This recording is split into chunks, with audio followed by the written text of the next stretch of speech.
Most people think confidence is about feeling good about yourself. They think it's about positive self-talk, standing up straight and believing you can do anything. That's not confidence. That's delusion. Real confidence, dangerous confidence, is something completely different. It's not about feeling anything. It's about knowing. Knowing that no matter what situation you walk into, no matter who you're dealing with, no matter what challenges come your way, you have the psychological tools and mental frameworks to handle it. Not because you're pretending to be confident, but because you've systematically built unshakable inner certainty through proven psychological techniques. Here's what most people don't understand about confidence. It's not a personality trait you're born with. It's not something people have and others don't. Confidence is a skill, a learnable, trainable, systematic skill that operates according to specific psychological principles. And once you understand these principles, once you know how to apply them, you don't just become confident, you become dangerously confident. The kind of person who walks into any room and immediately shifts the energy. The kind of person who speaks and people listen. The kind of person who other people instinctively respect and want to follow. By the time you finish this, you will not think about confidence the same way ever again. You're going to learn the real psychology behind unshakable confidence. You're going to discover why everything you've been told about building confidence is wrong. And you're going to get a step-by-step system for developing dangerous confidence that works faster than anything you've ever tried. But understand this: what I'm about to share with you is not for everyone. This is for people who are serious about transforming how they show up in the world. This is for people who want to operate at a level that 99% of people will never reach. Chapter 1: The Confidence Lie That Keeps You Weak. Before we talk about how to build dangerous confidence, we need to destroy the lies you've been told about what confidence actually is. Because as long as you're operating from false beliefs about confidence, every technique you try will fail. Every method you attempt will leave you feeling more insecure than when you started. The confidence industry has fed you a massive lie. And this lie is the reason you're still struggling. Lie number 1: confidence comes from positive thinking. This is the biggest load of garbage ever sold to human beings. The idea that you can think your way to confidence by repeating affirmations and telling yourself how great you were is not just wrong, it's psychologically destructive. Here's why. When you try to convince yourself of something you don't actually believe, your subconscious mind recognizes the lie immediately, and instead of building confidence, you create internal conflict. You're essentially gaslighting yourself, and your brain knows it. Real confidence doesn't come from positive thinking. It comes from evidence. It comes from proof. It comes from a track record of handling difficult situations and coming out stronger. Your subconscious mind doesn't care about your affirmations. It cares about your actual experiences. It cares about the data you've collected, about your ability to handle challenges. When you try to bypass this process with positive thinking, you're building a house on sand. The moment you face real pressure, real challenge, real adversity, that fake confidence crumbles instantly. Lie number 2: confident people don't feel fear or anxiety. This is another destructive myth that keeps people trapped in insecurity. The truth is, truly confident people feel fear all the time. They feel anxiety, doubt, nervousness, and uncertainty just like everyone else. The difference is they don't let these feelings control their actions. They've learned to act in spite of fear, not in the absence of it. They understand that courage isn't the lack of fear. It's action despite fear. When you believe that confident people don't feel scared, you set yourself up for failure. Because the moment you feel nervous or anxious, you think something is wrong with you. You think you're not confident enough. You think you need to work on yourself more before you can take action. This creates a vicious cycle where you're constantly waiting to feel ready, constantly waiting to feel confident, constantly waiting for the fear to go away. But here's the brutal truth. The fear never goes away completely. You either learn to act despite it or you stay stuck forever. Lie number 3: confidence is about believing in yourself. This sounds inspirational, but it's completely backwards. Real confidence isn't about believing in yourself. It's about trusting your ability to figure things out as you go. It's about knowing that even if you don't have all the answers right now, even if you don't know exactly how things will work out, you have the mental tools and psychological resilience to adapt and overcome whatever comes your way. The difference is crucial. When you focus on believing in yourself, you're putting pressure on yourself to already be the person you want to become. You're demanding that you already have capabilities you haven't developed yet. This creates massive internal pressure and sets you up for disappointment. But when you focus on trusting your ability to figure things out, you remove that pressure. You give yourself permission to not have all the answers. You give yourself permission to learn as you go. You give yourself permission to be human. Line number 4, fake it till you make it actually works. This is perhaps the most damaging piece of confidence advice ever given. The idea that you can pretend to be confident until you actually become confident is not just ineffective, it's counterproductive. When you're faking confidence, you're in a constant state of psychological stress. You're constantly worried about being found out. You're constantly monitoring yourself to make sure you're maintaining the facade. This level of self-consciousness is the exact opposite of what real confidence feels like. Real confidence is unconscious competence. It's when you're so comfortable with who you are and what you're capable of that you're not thinking about confidence at all. You're just being yourself and handling whatever comes up. When you're faking it, you're in a state of conscious incompetence. You know, you don't really feel confident, but you're trying to act like you do. This creates internal tension that other people can sense immediately. They might not be able to put their finger on it, but something feels off. Something feels forced. The reason these lies are so destructive is that they all focus on managing your internal state instead of building actual competence. They're all about trying to feel confident rather than becoming confident. They're all about managing symptoms rather than addressing root causes. And as long as you're focused on managing your feelings about confidence instead of building real confidence, you'll stay trapped in the same cycles of insecurity and self-doubt. True confidence isn't about how you feel. It's about who you are.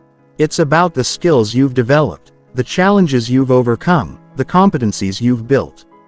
It's about having a realistic assessment of your abilities and knowing that those abilities are strong enough to handle whatever life throws at you.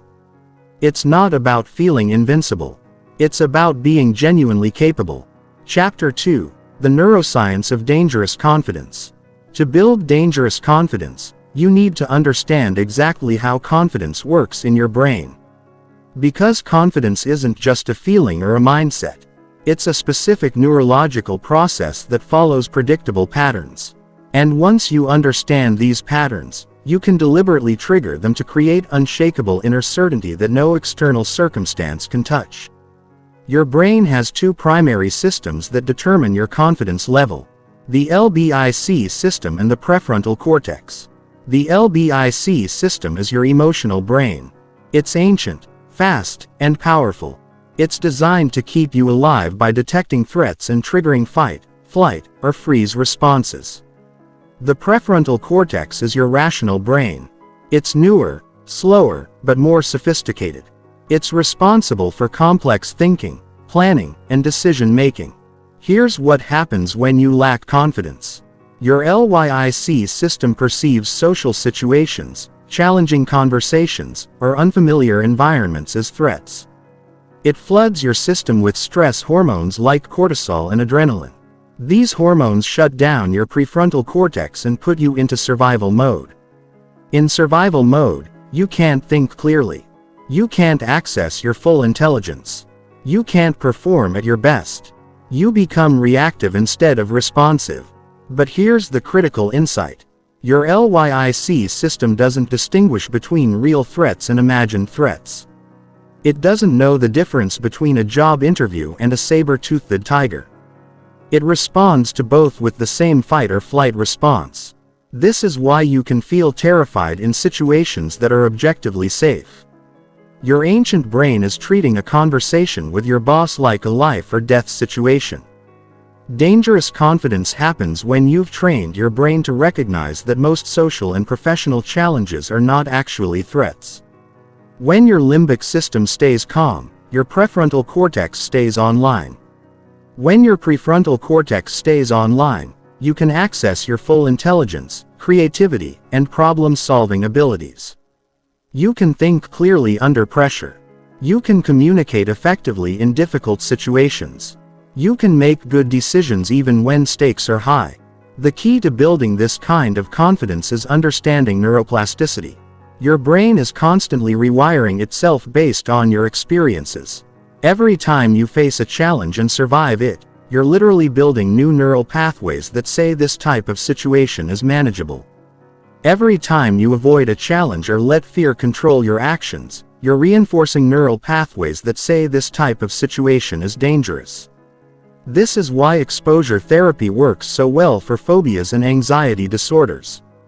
When you repeatedly expose yourself to something you fear in a controlled way, your brain eventually learns that it's not actually dangerous. The fear response gets weaker and weaker until it disappears entirely.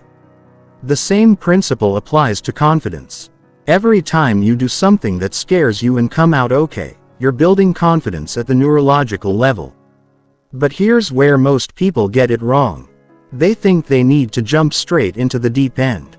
They think they need to face their biggest fears immediately. This approach usually backfires because it overwhelms your nervous system. If you're socially anxious and you force yourself to give a presentation to 500 people, you're likely to have such a negative experience that it actually reinforces your fear instead of building confidence. The secret is progressive exposure. You start with challenges that are just slightly outside your comfort zone. Challenges that create a little stress but don't overwhelm your system. You master those challenges until they become easy. Then you take on slightly bigger challenges. You keep escalating gradually, always staying just at the edge of your comfort zone, but never going so far that you trigger a full panic response. This process works because of something called stress inoculation. When you expose yourself to manageable amounts of stress repeatedly, your nervous system becomes more resilient. Your baseline stress tolerance increases. Situations that used to overwhelm you become manageable. Challenges that used to paralyze you become energizing. There's another crucial neurological component to dangerous confidence. Mirror neurons. These are brain cells that fire both when you perform an action and when you observe someone else performing that action. Mirror neurons are how you learn social behaviors. They're how you pick up on other people's emotions and energy. And they're how confidence becomes contagious. When you're around genuinely confident people, your mirror neurons start firing in response to their confidence. Your brain begins to mimic their neural patterns. This is why confidence is so contagious and why insecurity is equally contagious. You literally catch emotional states from the people around you. This has massive implications for building confidence. If you want to become dangerously confident, you need to immerse yourself in environments where that level of confidence is normal. You need to study confident people. Not just watch them, but really study how they think, how they move, how they speak, how they make decisions. Your mirror neurons will start adopting these patterns automatically. But here's the advanced technique. You can also use mirror neurons to program your own confidence. When you visualize yourself behaving confidently, when you mentally rehearse confident behaviors, your mirror neurons fire as if you're actually doing those things. This is why visualization is so powerful for athletes and performers. They're literally programming their brains for peak performance. The final piece of the neurological puzzle is understanding the role of dopamine in confidence. Dopamine is often called the pleasure chemical, but that's not accurate. Dopamine is actually the anticipation chemical. It gets released when you're expecting something good to happen, and it plays a crucial role in motivation and confidence. When you have a track record of success, your brain learns to expect positive outcomes. This triggers dopamine release, which makes you feel motivated and confident about taking on new challenges. But when you have a track record of failure or avoidance, your brain expects negative outcomes. This suppresses dopamine and makes you feel unmotivated and insecure. This is why building a track record of small wins is so important for confidence. Every time you succeed at something, even something small, you're training your brain to expect success. You're building positive momentum that compounds over time. You're literally rewiring your brain to default to confidence instead of insecurity. Chapter 3: The Confidence Operating System. Now that you understand the neuroscience, let's talk about the practical system for building dangerous confidence. This isn't about motivation or mindset. This is about installing a completely new operating system in your brain that automatically generates confidence in any situation. This system has 4 core components: competent stacking, social calibration, emotional regulation, and reality distortion. Competent stacking is the foundation of everything else. Most people try to build confidence by working on their self-esteem or their mindset. This is backwards. Real confidence comes from real competence. It comes from actually being good at things that matter. It comes from having genuine skills and capabilities that you can rely on when things get difficult. Here's how competence stacking works. You identify the key areas where confidence matters most in your life. Maybe it's professional situations, social interactions, romantic relationships, or leadership scenarios. For each area, you break down the specific skills and competencies that confident people in those areas possess. Then you systematically develop those competencies through deliberate practice. For example, if you want to be confident in professional situations, some key competencies might include clear communication, strategic thinking, conflict resolution, presentation skills, networking ability, and industry expertise. You don't try to develop all of these at once. You pick one, focus on it intensely until you reach genuine competence. Then move to the next one. The key is specificity. Instead of trying to become more confident at work, you focus on becoming genuinely excellent at specific skills that generate confidence in work environments. Instead of trying to become more socially confident, you focus on developing specific social skills like reading body language, starting conversations, telling engaging stories, and managing group dynamics. This approach works because your subconscious mind can't argue with genuine competence. When you know you're actually good at something, when you have proof of your abilities, confidence happens automatically. You don't have to convince yourself of anything. You don't have to fake anything. You just know what you're capable of. And that knowledge creates unshakable inner certainty. Social calibration is the second component. This is your ability to read social situations accurately and respond appropriately. Most people who struggle with confidence have poor social calibration. They either completely misread social dynamics or they're so worried about how they're being perceived that they can't focus on what's actually happening around them. Dangerous confidence requires exquisite social calibration. You need to be able to walk into any room and quickly assess the social dynamics, the power structures, the unspoken rules, and the emotional undercurrents. You need to understand not just what people are saying, but what they're really communicating. You need to pick up on subtle social cues that most people miss completely. This skill develops through focused attention and practice. You start paying careful attention to social dynamics in every interaction. You watch how people position themselves physically. You notice who speaks first, who gets interrupted, who others look at for approval. You observe patterns in how conversations flow, how decisions get made, and how influence gets exercised. You also study high-status, confident people specifically. You watch how they enter rooms, how they position their bodies, how they use their voice, how they handle disagreement, how they command attention. You're not trying to copy them exactly, but you're learning the underlying principles of confident behavior. The goal is to develop such sharp social awareness that you always know where you stand in any interaction. You can sense when someone is trying to test you, challenge you, or manipulate you. You can feel when the energy in a room shifts. You can tell when someone is genuinely interested versus just being polite. This level of social intelligence eliminates most of the uncertainty that creates insecurity in the first place. Emotional regulation is the third component. This is your ability to manage your internal emotional state regardless of external circumstances. Most people's confidence is completely dependent on how they feel in the moment. If they feel good, they're confident. If they feel anxious or uncertain, their confidence disappears. Dangerous confidence means your internal state is largely independent of external circumstances. You feel centered and capable whether you're being praised or criticized, whether things are going well or falling apart, whether you're in familiar territory or completely out of your depth. This doesn't mean you don't feel emotions. It means you don't let emotions control your behavior. You feel fear but act courageously anyway. You feel uncertainty but make decisions confidently anyway. You feel pressure but perform calmly anyway.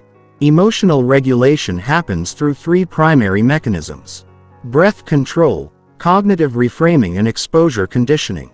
Breath control is the fastest way to influence your nervous system. When you control your breathing, you directly influence your heart rate, stress hormone levels, and mental clarity.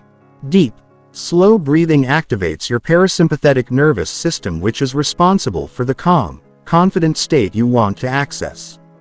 Cognitive reframing is changing how you interpret situations and events. Instead of seeing challenges as threats, you learn to see them as opportunities. Instead of seeing criticism as attacks, you learn to see them as feedback. Instead of seeing failure as proof of your inadequacy, you learn to see it as valuable data for improvement. Exposure conditioning is systematically exposing yourself to situations that trigger emotional reactivity so you can build tolerance and control. This is similar to the progressive exposure we talked about earlier, but specifically focused on emotional regulation rather than competence building.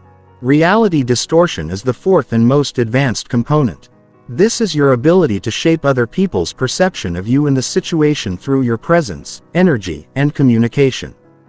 When you master reality distortion, you don't just respond to social dynamics, you create them. You don't just adapt to the energy in the room, you set it. This might sound manipulative, but it's not about deception or control. It's about taking responsibility for the energy you bring to every interaction. It's about being so clear about who you are and what you stand for that other people naturally align with your frame of reference. Reality distortion happens through what psychologists call presence. Presence is a combination of confidence, authenticity, and focused attention that creates a magnetic effect on other people. When you have true presence, people are drawn to you. They want to hear what you have to say. They trust your judgment. They follow your lead. Presence develops through the integration of all the other components. When you have genuine competence, accurate social calibration, and strong emotional regulation, presence emerges naturally. You become someone who other people instinctively respect and want to be around. Chapter 4: Psychological Warfare. How to Destroy Self-Doubt. Forever. Self-doubt is not just a feeling.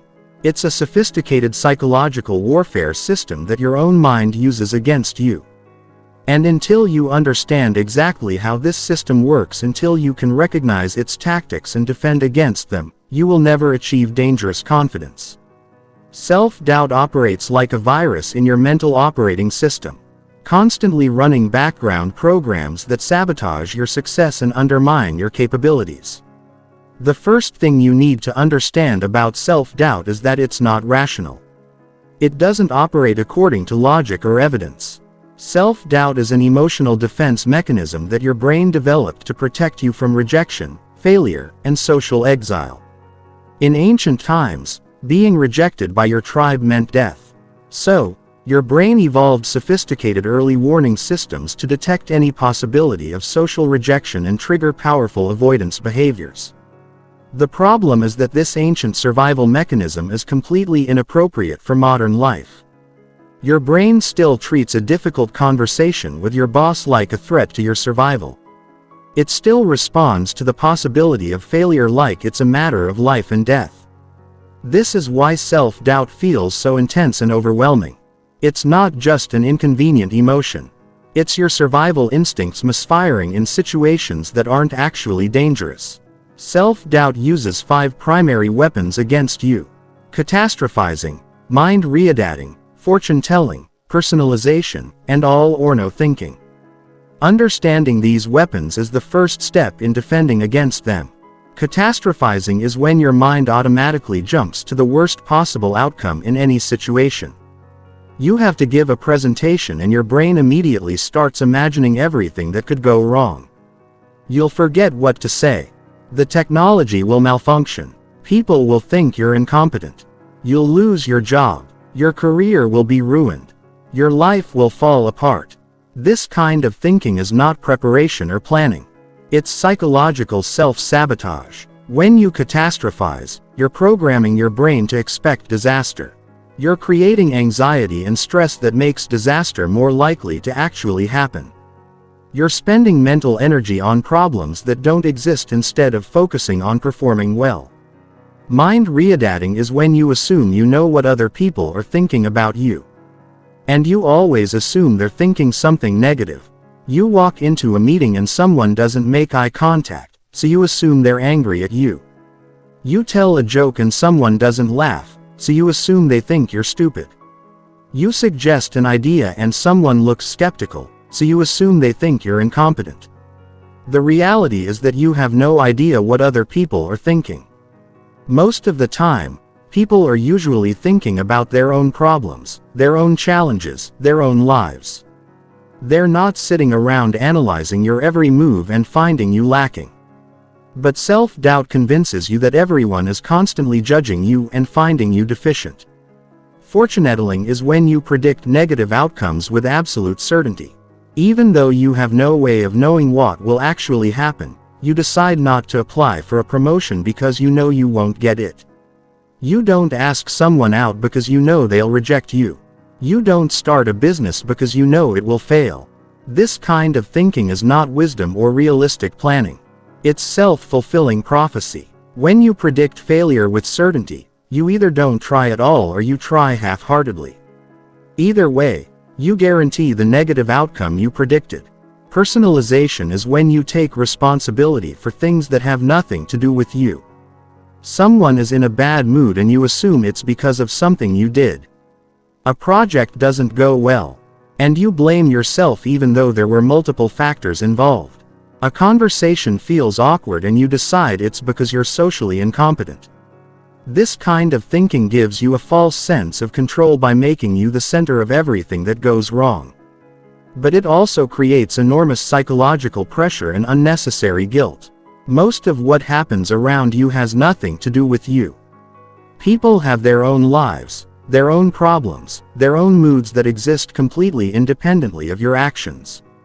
All or nothing thinking is when you see everything in black and white terms. You're either a complete success or a total failure. You either perform perfectly or you're incompetent. You either know everything or you know nothing. There's no middle ground, no nuance, no room for being human. This kind of thinking sets impossible standards that guarantee failure and disappointment. Nobody performs perfectly all the time. Nobody knows everything. Nobody succeeds at everything they try. When you demand perfection from yourself, you're setting yourself up for constant self-criticism and diminished confidence. The reason these weapons are so effective is that they all contain a grain of truth. Sometimes things do go wrong. Sometimes people do judge you negatively. Sometimes you are responsible for negative outcomes. Sometimes you do fail completely. But self-doubt takes these occasional realities and turns them into absolute certainties. It makes exceptions into rules. It turns possibilities into inevitabilities. Fighting back against self-doubt requires what psychologists call cognitive diffusion. This is the ability to recognize your thoughts as mental events rather than absolute truths. Instead of thinking I'm going to fail, you learn to think I'm having the thought that I'm going to fail. This small shift in language creates psychological distance between you and your thoughts. It reminds you that your thoughts are not facts. You also need to develop what's called the evidence standard. Instead of accepting your negative thoughts automatically, you demand evidence. When your mind tells you that everyone thinks you're incompetent, you ask for specific evidence. What exactly did someone say or do that proves they think you're incompetent? When your mind tells you that you're going to fail, you ask what specific evidence suggests this outcome is inevitable. Most of the time, you'll find that there's no real evidence for your negative thoughts. They're just emotional reactions masquerading as rational analysis. When you consistently demand evidence for negative thoughts, they lose their power over you. The final weapon against self-doubt is building what psychologists call self-compassion. This is the ability to treat yourself with the same kindness and understanding you would show a good friend. Most people are incredibly harsh with themselves. They say things to themselves that they would never say to another person. They hold themselves to standards they would never expect from others. Self-compassion doesn't mean lowering your standards or accepting mediocrity. It means recognizing that you're human, that you're learning, that you're doing your best with the resources and knowledge you have right now. It means understanding that mistakes and failures are part of the learning process, not evidence of your fundamental inadequacy. When you develop genuine self-compassion, self-doubt loses most of its power. You stop treating every mistake as proof that you're not good enough. You stop interpreting every challenge as evidence that you don't belong. You start seeing setbacks as temporary situations rather than permanent character flaws. Chapter 5. The Alpha Presence Blueprint. Presence is the ultimate expression of dangerous confidence. It's not just about feeling confident internally. It's about projecting confidence so powerfully that other people feel it immediately. When you master presence, you don't have to tell people you're confident. They can sense it the moment you walk into a room. They can feel it in your energy, see it in your posture, hear it in your voice. Most people completely misunderstand what presence actually is. They think it's about being loud, aggressive, or dominating. They think it's about taking up space or commanding attention through force. This is not presence. This is insecurity masquerading as confidence. Real presence is calm, centered, and completely secure. It doesn't need to prove anything to anyone. Presence operates on 4 levels: physical, vocal, emotional, and mental. You need to master all 4 levels to create the kind of magnetic presence that draws people to you and makes them instinctively respect your authority. Physical presence starts with your relationship to gravity. Most people fight gravity. They hold tension in their shoulders, clench their jaws, tighten their stomachs. This creates a rigid defensive posture that signals insecurity and fear. Dangerous confidence requires a completely different relationship with your physical body. You need to learn to work with gravity instead of against it. This means allowing your weight to settle into your lower body. It means relaxing your shoulders and letting them fall into their natural position. It means unclenching your jaw and softening your facial muscles. It means breathing deeply into your belly instead of shallowly into your chest. When you relax into gravity, your posture naturally improves. You become more grounded, more stable, more centered. Other people can sense this stability and it makes them feel safe and comfortable around you. They trust you more because your body language signals that you're not threatened or defensive. Eye contact is another crucial component of physical presence. Most people either avoid eye contact entirely or use it aggressively. Both approaches signal insecurity. Confident eye contact is steady, warm, and completely relaxed. You're not trying to dominate or intimidate. You're simply present and engaged.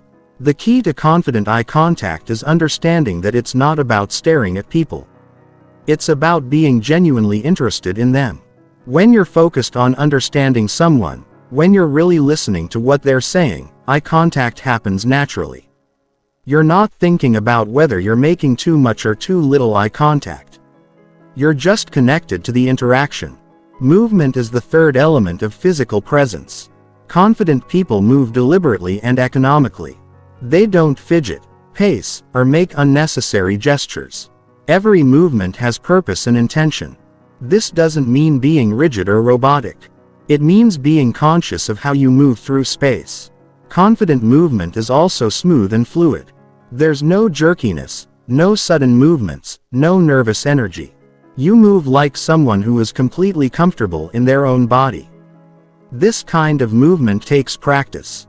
You need to become aware of your habitual movement patterns and consciously refine them. Vocal presence is about much more than just speaking clearly. Your voice carries enormous amounts of information about your emotional state, your confidence level, and your social status. People make unconscious judgments about your competence and authority based purely on how you sound. The foundation of vocal presence is breath support. Most people speak from their throat, which creates a thin, weak sound that signals anxiety and insecurity. Confident speaking comes from deep breath support. You breathe deeply into your diaphragm and use that breath to power your voice. This creates a rich resonant sound that naturally commands attention. Pace is another crucial element. Nervous people speak too quickly. They rush through their words because they're afraid of taking up too much time or space. Confident people speak at a measured pace. Asked, they're not afraid of silence. They understand that pauses add emphasis and give people time to process what they're saying. Volume and tonality also matter enormously. You need to speak loudly enough to be heard clearly without straining or shouting. Your tone should be warm and engaging, not monotone or aggressive. You want to sound like someone who is genuinely interested in communicating, not someone who is trying to prove a point or defend a position. Emotional presence is about your ability to stay centered and calm regardless of what's happening around you. When you have strong emotional presence, other people's anxiety, anger, or negativity doesn't affect your internal state. You remain stable and grounded even in chaotic or high-pressure situations. This stability is incredibly attractive to other people. In a world where most people are reactive and emotionally volatile, someone who remains calm and centered stands out immediately. They become a source of stability that others naturally gravitate toward. Emotional presence develops through meditation, mindfulness practice, and conscious emotional regulation. You learn to observe your emotions without being controlled by them. You develop the ability to feel angry without acting angry, to feel nervous without appearing nervous, to feel uncertain without projecting uncertainty. Mental presence is about the quality of your attention and focus. When you have strong mental presence, you're completely engaged with whatever is happening right now. You're not thinking about what you're going to say next. You're not worrying about how you're being perceived. You're not mentally rehearsing or planning. You're just present. This kind of presence is rare in our distracted multitasking world. Most people are only half present in their interactions. They're physically there but mentally somewhere else. When you learn to be fully present, you create a powerful connection with other people. They feel heard, understood, and valued. Mental presence also means having clear, coherent thoughts. You think before you speak. You express your ideas in logical, organized ways. You don't ramble or contradict yourself. You say what you mean and mean what you say. The integration of all four levels creates what can only be described as charismatic presence. People are drawn to you without understanding exactly why. They trust your judgment even when they don't know you well. They naturally defer to your opinion and follow your lead. This kind of presence cannot be faked or manufactured. It emerges naturally from genuine confidence, competence, and self-awareness. It's not a technique or a tactic. It's the natural expression of someone who has done the deep work of developing dangerous confidence from the inside out. Chapter 6. Social Dominance. How to control any room. Social dominance is not about being aggressive, loud, or intimidating. Real social dominance is the ability to influence social dynamics through presence, intelligence, and strategic behavior. When you master social dominance, you become the person who sets the tone in every interaction. You become the person others look to for leadership and direction. You become the person who shapes reality instead of just reacting to it. The first principle of social dominance is understanding that every social interaction is a negotiation. People are constantly testing boundaries, establishing hierarchies, and positioning themselves relative to others. Most people participate in these negotiations unconsciously. They react emotionally to social challenges instead of responding strategically. They let other people control the frame of the interaction instead of setting their own frame. Dangerous confidence means you participate in social negotiations consciously and strategically.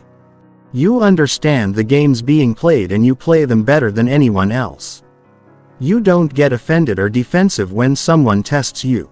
You recognize the test for what it is and respond in a way that establishes your status while maintaining respect for the other person. Frame control is the master skill of social dominance. Your frame is your interpretation of reality, your perspective on what's happening and what it means. In every interaction, there's competition between different frames. Whoever has the strongest frame controls the interaction. Whoever can maintain their frame under pressure wins the social negotiation. For example, if someone tries to interrupt you during a presentation, you have several frame options. You could interpret it as disrespect and become defensive. You could interpret it as a sign that you're not communicating clearly and become apologetic. Or you could interpret it as enthusiasm and engagement and respond accordingly. The frame you choose determines how the interaction unfolds. Strong frame control means you never let other people's emotions, reactions, or behaviors change your interpretation of reality. If someone is rude to you, you don't automatically assume you did something wrong. You maintain your frame that you deserve respect and respond accordingly. If someone disagrees with you, you don't immediately doubt yourself. You stay confident in your perspective while remaining open to new information. The second principle is strategic positioning. In every social environment, there are positions of power and positions of weakness. Where you position yourself physically, socially, and psychologically determines how much influence you have. Most people position themselves randomly without any awareness of the strategic implications. Physically, you want to position yourself in places that naturally command attention and respect. In meetings, this might mean sitting where you can see everyone and everyone can see you. In social gatherings, this might mean positioning yourself near the center of activity or in places where people naturally congregate socially. You want to position yourself as someone who adds value to every interaction. You become the person who has interesting insights, useful connections and valuable resources. You don't try to be the center of attention, but you consistently contribute in ways that make interactions better. Psychologically, you position yourself as someone who is confident, capable, and unshakable.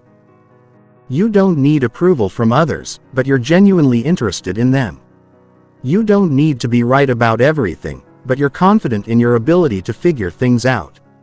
You don't need to control everything, but you're comfortable taking leadership when it's needed. The third principle is strategic communication. How you communicate sends constant signals about your status, confidence, and competence. Most people communicate reactively. They say whatever comes to mind without considering the strategic implications. They let emotions drive their communication instead of using communication strategically. Strategic communication means every word you speak serves a purpose. You're not just expressing yourself or sharing information. You're influencing perception, building relationships, and positioning yourself advantageously. This doesn't mean being manipulative or deceptive. It means being conscious about the impact of your communication.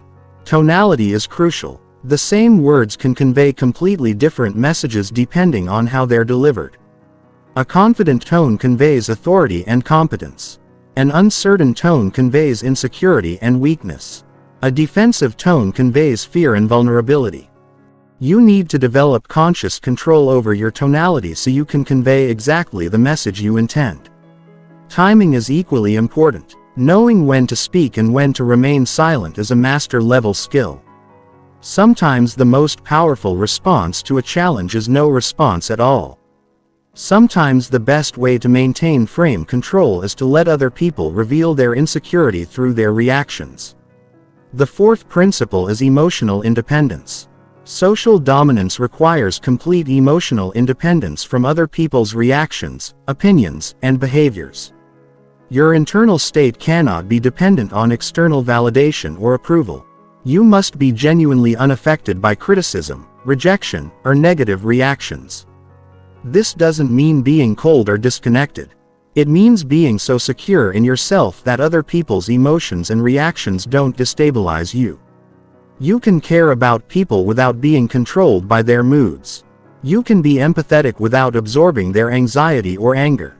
Emotional independence develops through consistent practice of not taking things personally. When someone is rude to you, you recognize that their behavior reflects their internal state, not your worth as a person.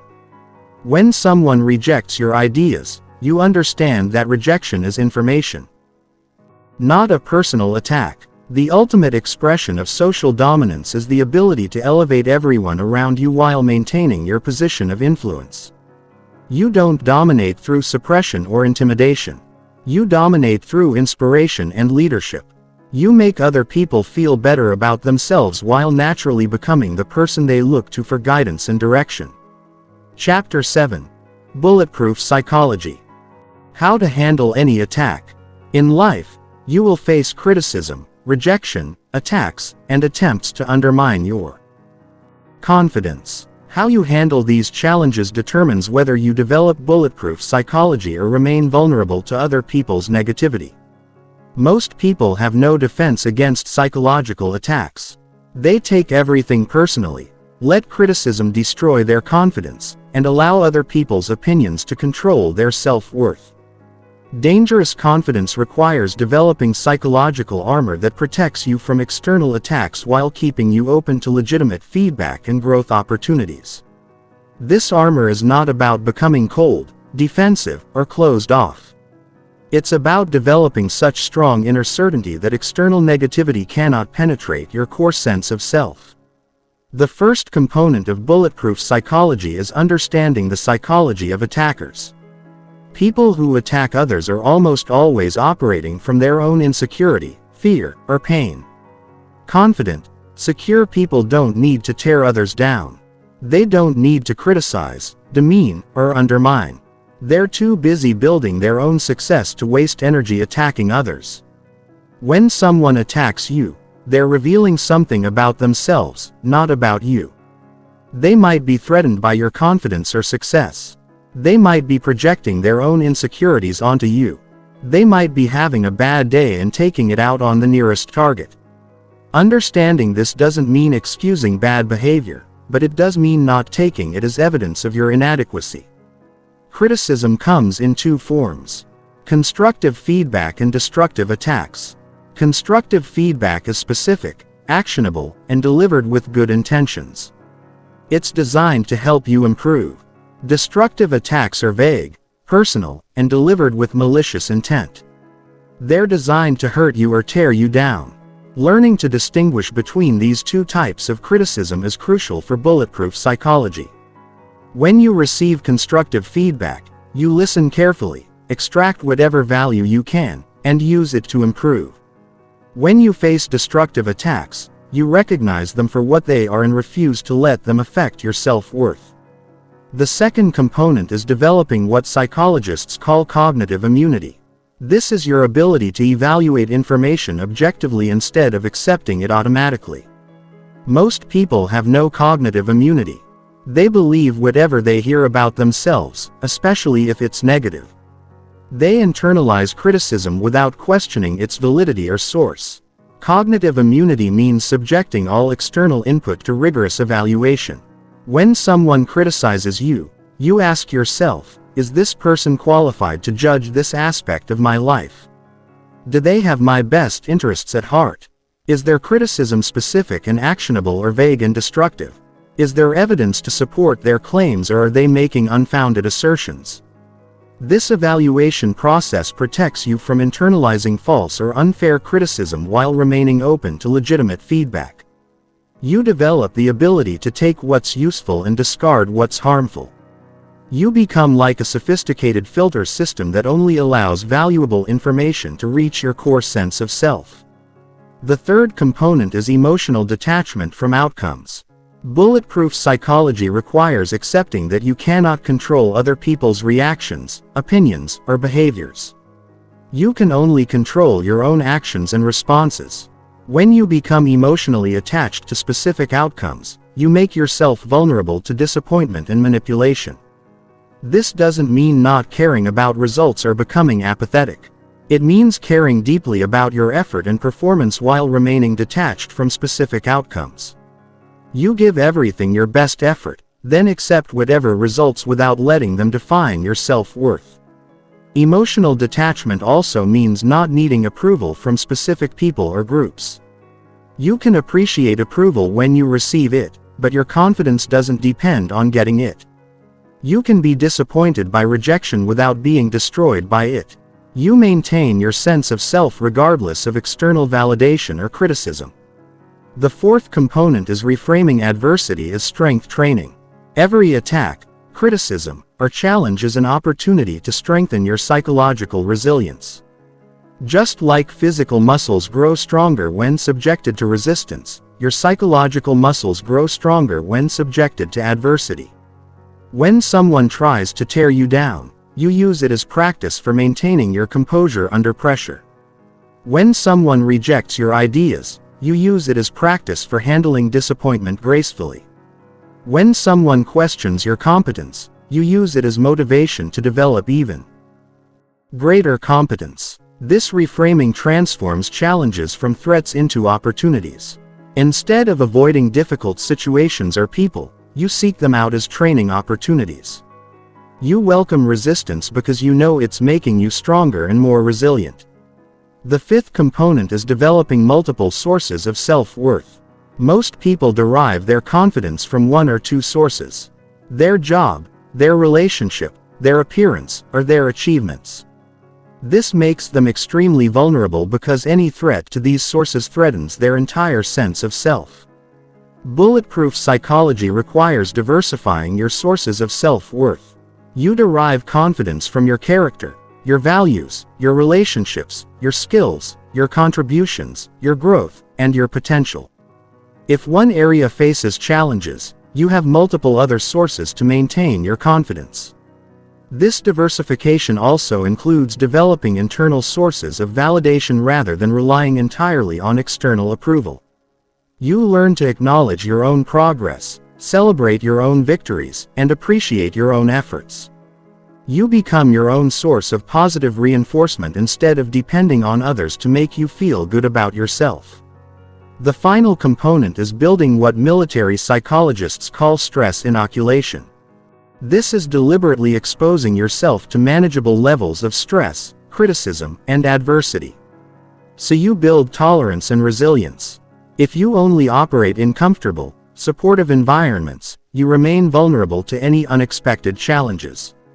Stress inoculation means gradually exposing yourself to more difficult situations, challenging conversations, and potentially critical audiences. You start with manageable challenges and gradually increase the difficulty as your tolerance grows. This process builds genuine confidence based on proven ability to handle adversity. Chapter 8. High-Pressure Performance. Confidence under fire. The true test of dangerous confidence is how you perform under pressure. Anyone can feel confident in comfortable, familiar situations. But real confidence means maintaining your composure, clarity, and capability. When stakes are high, time is limited and everything is on the line. This is where most people's confidence crumbles. But it's where truly confident people shine brightest. High-pressure situations reveal who you really are. They strip away pretense, expose weaknesses, and demand authentic competence. You cannot fake your way through genuine pressure. You cannot rely on superficial confidence techniques when everything matters. You need deep, unshakable inner certainty that has been tested and proven through experience. The psychology of pressure is fascinating and predictable. When stakes increase, your nervous system activates the same ancient survival mechanisms that kept your ancestors alive. Your body floods with stress hormones. Your heart rate increases. Your breathing becomes shallow. Your attention narrows. Your prefrontal cortex, responsible for complex thinking and decision, begins to shut down. For most people, this physiological response is devastating. They become reactive instead of strategic. They make poor decisions because they cannot think clearly. They communicate poorly because they cannot access their full intelligence. They perform below their capabilities because their nervous system is fighting against them. But pressure can also be performance enhancing if you know how to work with it instead of against it. The same physiological arousal that destroys some people's performance can sharpen focus, increase energy, and enhance performance for others. The difference is not in the intensity of the response, but in how you interpret and channel it. The first principle of high-pressure performance is reframing arousal as excitement rather than anxiety. The physiological symptoms of excitement and anxiety are nearly identical: increased heart rate, heightened alertness, and elevated energy. The difference is purely psychological. When you interpret arousal as excitement, it enhances performance. When you interpret it as anxiety, it impairs performance. This reframing requires conscious practice. When you feel your heart racing before an important presentation, instead of thinking, "I'm nervous and something might go wrong," you think, "I'm excited and ready to perform." This simple cognitive shift changes your relationship with pressure from adversarial to collaborative. The second principle is developing what athletes call the zone state. This is a psychological state where you are completely absorbed in the present moment, performing at peak capacity with minimal conscious effort. In the zone, self-doubt disappears. Fear vanishes. You are purely focused on execution. The zone state has specific characteristics that you can learn to cultivate. Time perception shifts. Difficult tasks feel effortless. Self-consciousness disappears. Performance becomes automatic. You stop thinking about what you're doing and just do it with complete confidence and capability. Accessing the zone requires three elements: clear objectives, immediate feedback, and balanced challenge. You need to know exactly what you're trying to accomplish. You need real-time information about how you're performing. And the challenge level needs to be neither too easy nor too difficult but perfectly matched to your current capabilities. The third principle is preparation that builds unshakable confidence. Most people prepare by trying to memorize information or rehearse specific responses. This type of preparation actually increases anxiety because it makes you rigid and dependent on specific conditions. When anything changes, your preparation becomes useless and your confidence evaporates. Effective preparation focuses on developing adaptive capability rather than specific responses. Instead of memorizing exactly what you'll say, you become so knowledgeable about your topic that you can discuss it fluently from any angle. Instead of rehearsing specific scenarios, you develop general skills that apply to any situation. This type of preparation builds what psychologists call self-efficacy. Confidence in your ability to handle whatever comes up. You're not confident because you know exactly what will happen. You're confident because you know you can adapt to whatever does happen. The fourth principle is breath control as the foundation of everything else. Your breathing directly controls your nervous system activation. When you breathe slowly and deeply, you activate your parasympathetic nervous system, which promotes calm, clear thinking. When you breathe quickly and shallowly, you activate your sympathetic nervous system, which triggers stress responses. Most people completely ignore their breathing when pressure increases. They let their breathing become rapid and shallow, which amplifies their stress response and impairs their performance. Learning to control your breathing under pressure is like having a remote control for your nervous system. Effective breathing for high-pressure performance involves deep diaphragmatic breathing with extended exhales. You breathe in for 4 counts, hold for 4 counts, and exhale for 6 counts. This pattern quickly shifts your nervous system into a calm, focused state that enhances rather than impairs performance. The fifth principle is maintaining strategic thinking despite emotional pressure. Pressure creates tunnel vision. You become so focused on immediate threats that you lose sight of broader objectives and strategic considerations. You react to whatever is happening right now instead of thinking about what should happen next. Strategic thinking under pressure requires deliberately expanding your perspective. You force yourself to step back mentally and consider the bigger picture. What are you really trying to accomplish? What are your options? What are the likely consequences of different choices? What would a calm strategic person do in this situation? This mental stepping back is difficult when pressure is high, but it's essential for peak performance. It prevents you from getting caught up in emotional reactions and helps you make decisions based on logic and strategy rather than fear and anxiety. The final principle is using pressure as fuel for extraordinary performance. Instead of trying to eliminate pressure or minimize its effects, you learn to harness its energy for enhanced performance. Pressure becomes a signal that something important is happening and you need to bring your best effort. Great performers in every field understand this principle. They don't try to avoid pressure. They seek it out. They don't try to feel calm. They try to feel energized. They don't fear high-stakes situations. They thrive in them because they know pressure brings out their best. Chapter 9. Unshakable Self-Worth. Building confidence from the core. True confidence cannot be built on external foundations. It cannot be based on achievements, possessions, other people's opinions or temporary circumstances.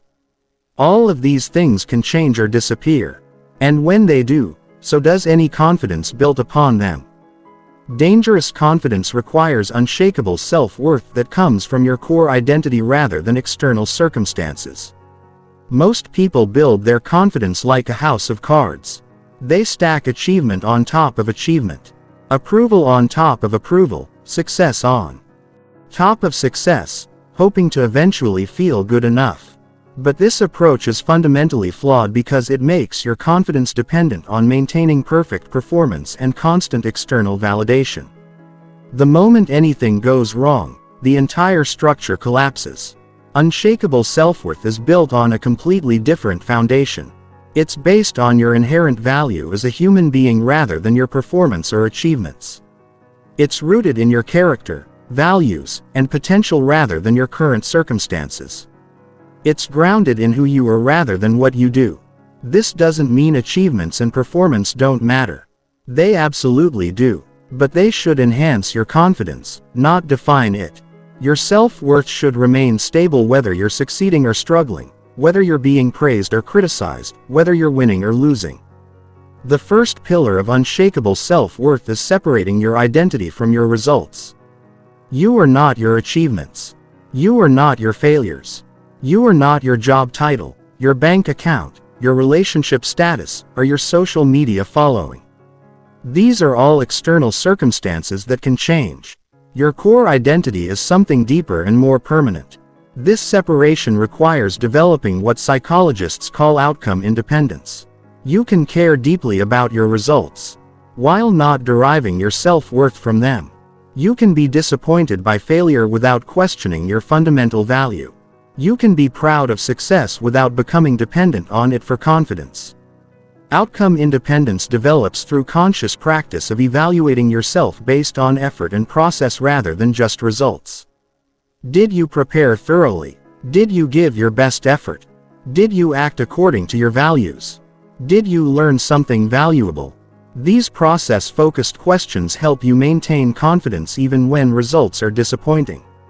The second pillar is developing unconditional self-acceptance. This means accepting yourself completely, including your flaws, limitations, and mistakes. Most people practice conditional self-acceptance. They only like themselves when they're performing well, looking good, or meeting their own standards. This creates constant internal pressure and chronic insecurity. Unconditional self-acceptance doesn't mean being satisfied with mediocrity or avoiding growth. It means accepting where you are right now while working toward where you want to be. It means treating yourself with compassion and understanding rather than constant criticism and judgment. This acceptance extends to your past mistakes and failures.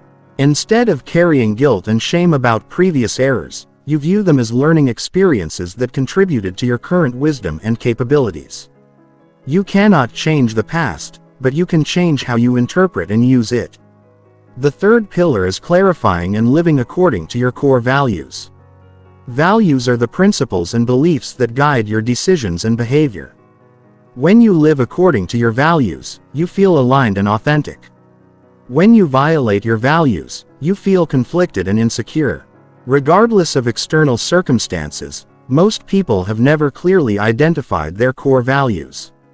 They drift through life making decisions based on immediate circumstances, other people's expectations, or social pressure. This creates internal inconsistency and chronic uncertainty about who they are and what they stand for. Identifying your values requires deep reflection about what truly matters to you, not what you think should matter, not what others expect to matter, but what actually matters to you personally. Common core values include integrity, growth, connection, contribution, freedom, security, adventure, and creativity. Once you identify your values, you need to align your behavior with them consistently. This means making decisions based on your values rather than fear, convenience, or social pressure. It means standing up for what you believe in even when it's difficult or unpopular. The fourth pillar is developing what psychologists call intrinsic motivation. This is motivation that comes from internal satisfaction rather than external rewards. When you're intrinsically motivated, you pursue goals because they align with your interests, values, and sense of purpose, not because of money, status, or approval. Intrinsic motivation creates sustainable confidence because it's not dependent on external validation. You feel good about your efforts regardless of whether others recognize or reward them. You find satisfaction in the process of growth and contribution rather than just the outcomes. Developing intrinsic motivation requires identifying what genuinely interests and energizes you. What activities make you lose track of time? What challenges excite rather than stress you? What contributions make you feel meaningful and valuable? These are clues to your intrinsic motivations. The fifth pillar is building what resilience researchers call anti-fragility. This is the ability to not just survive adversity but to grow stronger because of it. Most people are fragile in the face of challenges. Adversity breaks them down and diminishes their confidence. Some people are resilient. They bounce back from adversity to their previous level of confidence.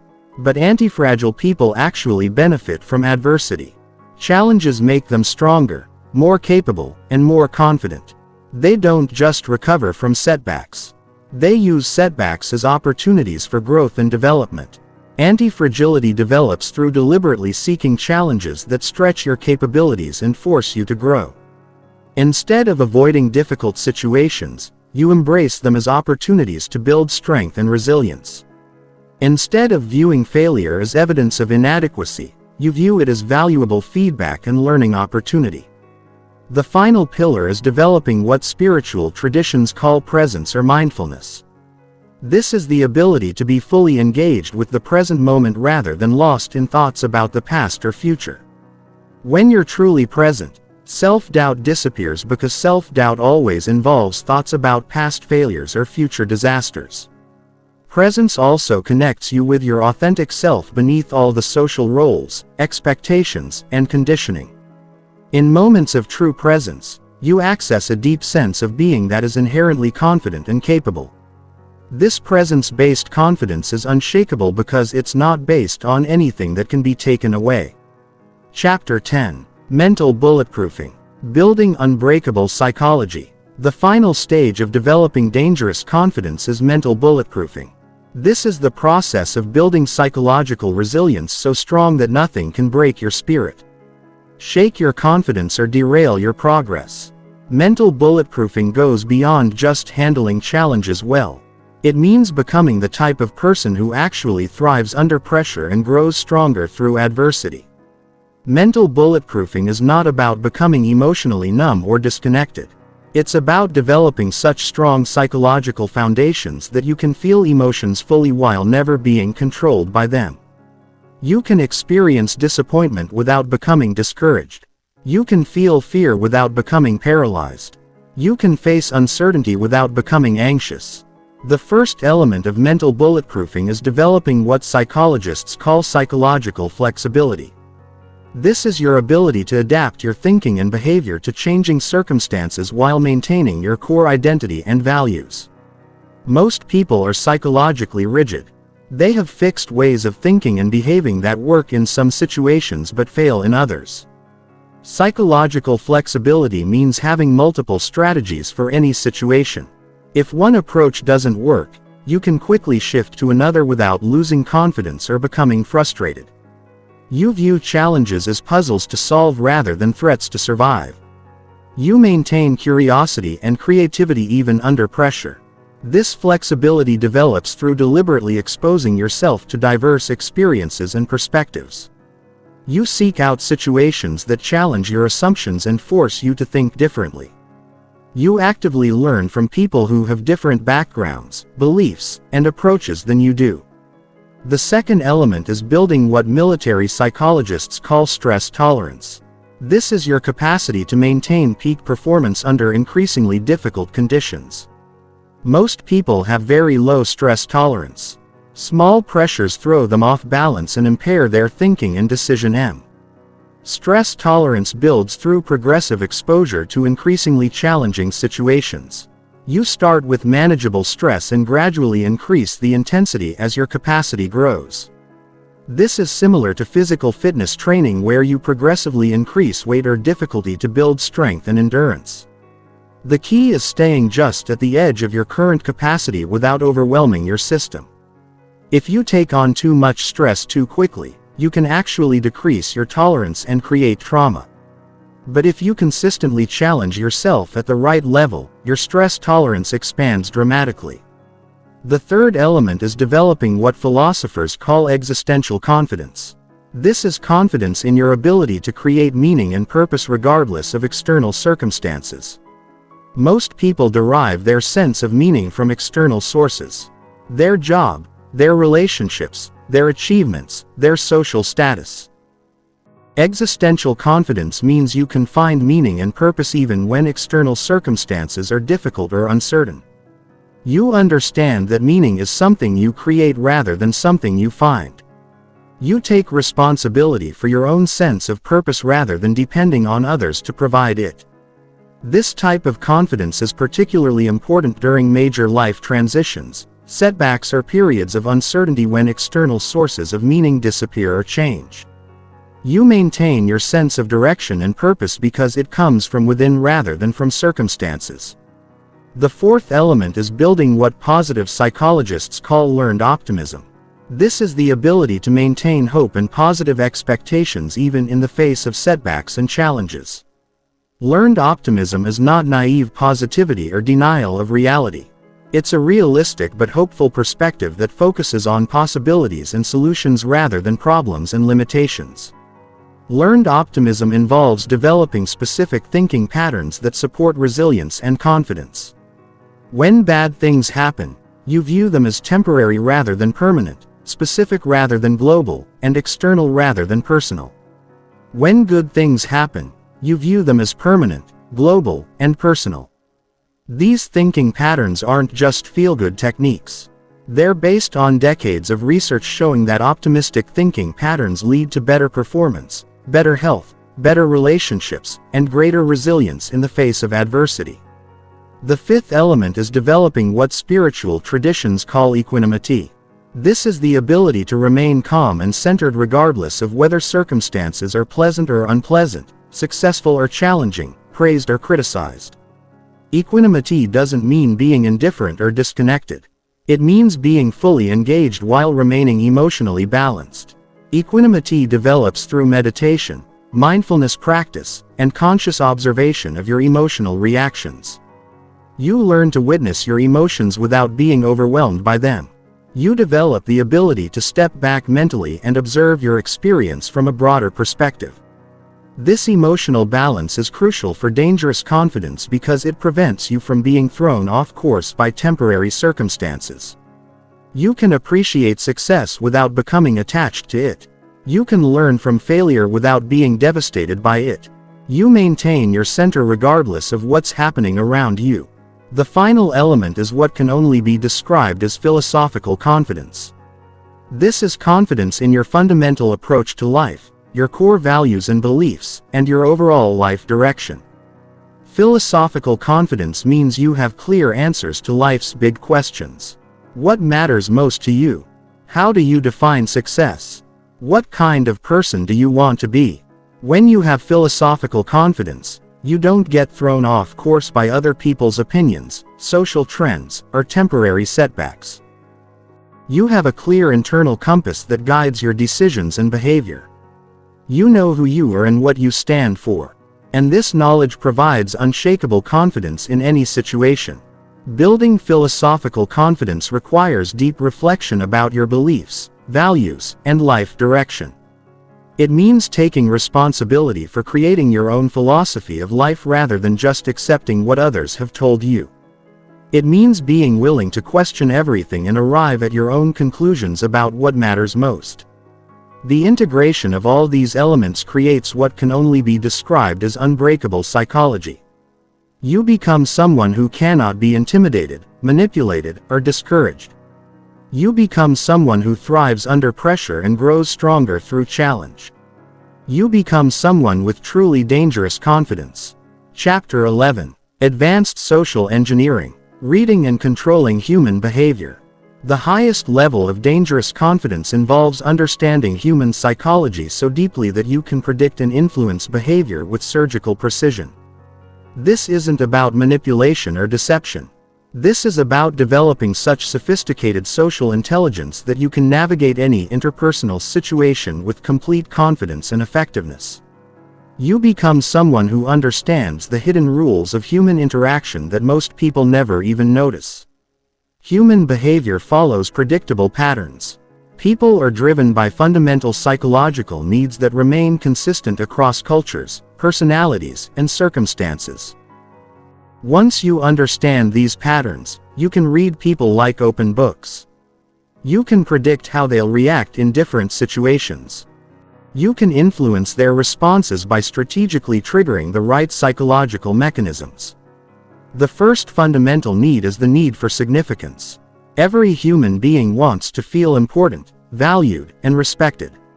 This need drives enormous amounts of human behavior.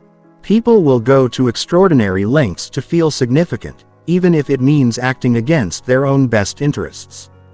Understanding this need gives you tremendous insight into human motivation. When you make other people feel significant, they naturally gravitate toward you. When you threaten their sense of significance, they become defensive and resistant.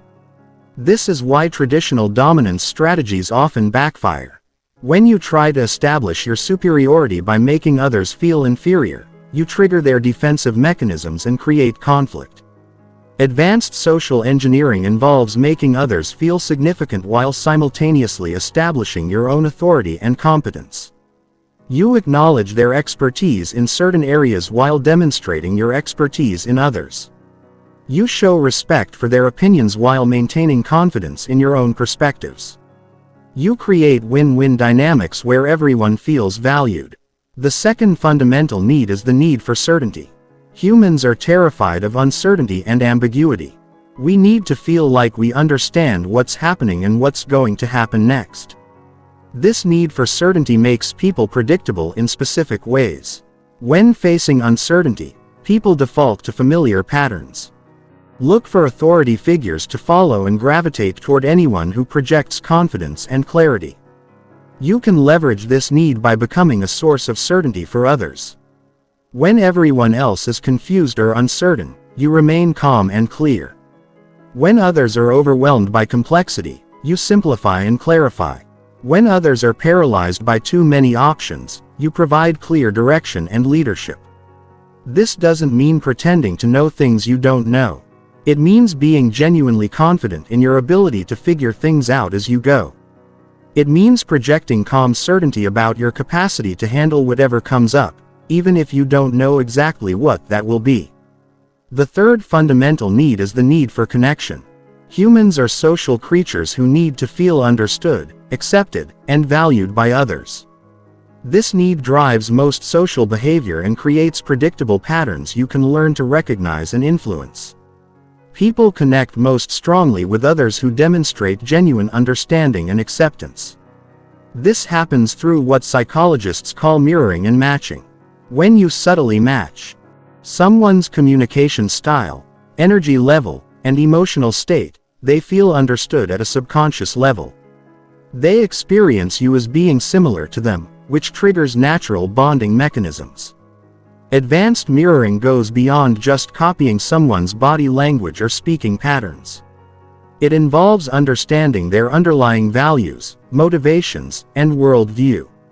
Then communicating in ways that resonate with their deeper psychological needs. You become fluent in multiple communication styles so you can connect authentically with different personality types. The fourth fundamental need is the need for growth and contribution. Humans need to feel like they're developing, progressing, and making meaningful contributions to something larger than themselves. This need creates opportunities for influence because people are naturally drawn to others who can help them grow or provide opportunities for meaningful contribution. When you position yourself as someone who can facilitate others' growth or provide opportunities for meaningful contribution, you become extremely influential. People want to be around you because you help them become better versions of themselves. They trust your judgment because they see you as invested in their development. This requires genuine interest in others' development and success. You cannot fake this effectively. You need to authentically care about helping others grow and succeed. When this care is genuine, it creates powerful bonds and lasting influence. Understanding these fundamental needs allows you to read people's behavior with remarkable accuracy. When someone is being difficult or resistant, you can often trace their behavior back to one of these needs not being met. They might feel insignificant, uncertain, disconnected, or stagnant. Once you identify the underlying need, you can address it strategically. Advanced social engineering also involves understanding social proof and authority dynamics. People look to others for cues about how to behave, what to believe, and who to follow. They're especially influenced by people they perceive as similar to themselves and by people they perceive as authorities in relevant domains. You can leverage social proof by associating yourself with respected individuals and groups, by demonstrating that other credible people value your opinions and abilities, and by creating evidence of your expertise and success. This isn't about name-dropping or bragging. It's about strategically positioning yourself in ways that naturally communicate your competence and value. Authority dynamics are equally important. People naturally defer to perceived authority. But authority comes in many forms. There's positional authority based on titles and roles. There's expert authority based on knowledge and competence. There's moral authority based on character and integrity. There's charismatic authority based on presence and influence. The most powerful combination is expert authority combined with moral authority. When people perceive you as both highly competent and genuinely trustworthy, they willingly follow your lead. They seek your opinions and defer to your judgment. They become advocates for your ideas and supporters of your initiatives. Building this type of authority requires consistent demonstration of competence coupled with unwavering integrity. You must be genuinely good at what you do, and you must consistently act in ways that align with your stated values. Any inconsistency between your words and actions undermines your authority and credibility. The final element of advanced social engineering is understanding and leveraging reciprocity dynamics. Humans have a deep psychological need to reciprocate favors, gifts, and positive treatment. This creates opportunities for influence because strategic giving creates psychological obligations that people feel compelled to fulfill. However, reciprocity only works when it feels genuine and appropriate. If your giving feels calculated or manipulative, it triggers resistance instead of obligation. The key is genuine generosity that provides real value to others without obvious strings attached. This might involve sharing valuable information, making useful introductions, providing helpful feedback, or offering assistance with important projects. The value you provide should be meaningful to the recipient and within your natural capacity to give. When done authentically, this type of giving creates powerful positive dynamics that enhance your influence and relationships. Mastering these principles allows you to navigate any social situation with complete confidence. You understand what's really happening beneath the surface of interactions. You can predict how people will respond to different approaches. You can influence outcomes by strategically addressing underlying psychological needs. You become someone who understands the game of human interaction at a level that most people never reach. Chapter 12. Momentum Mastery.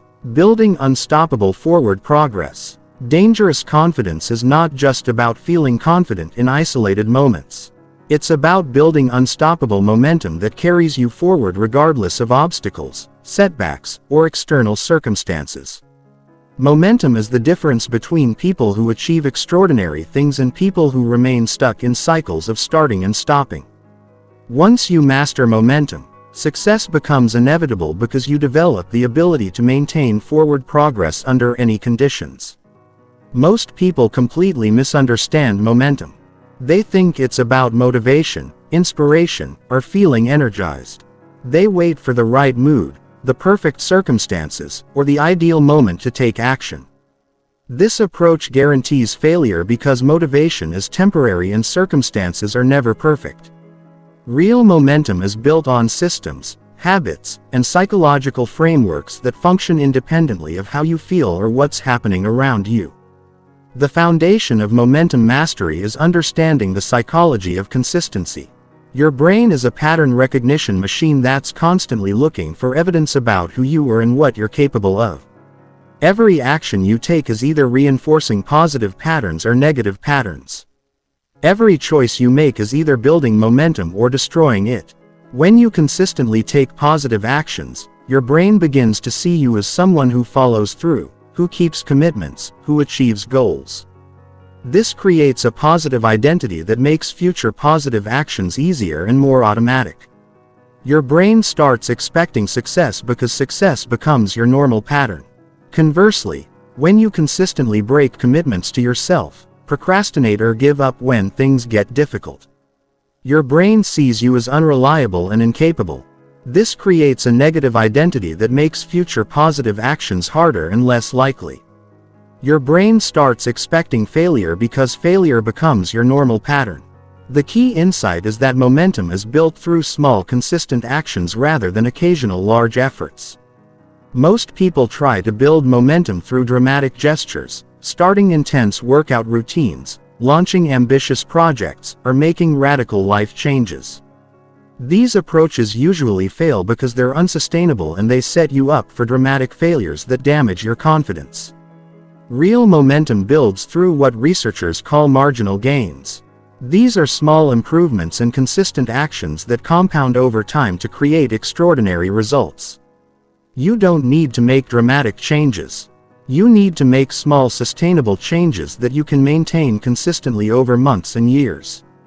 For example, instead of committing to work out for 2 hours every day, you commit to exercising for 20 minutes every day. Instead of trying to read 50 pages per day, you commit to reading 10 pages per day. Instead of attempting to completely transform your diet overnight, you make one small improvement each week. These small commitments feel easy to maintain, which means you're likely to keep them consistently. Each time you keep a commitment to yourself, you build evidence that you're someone who follows through. This evidence creates confidence and makes future commitments easier to maintain. The compounding effect of these small actions is extraordinary.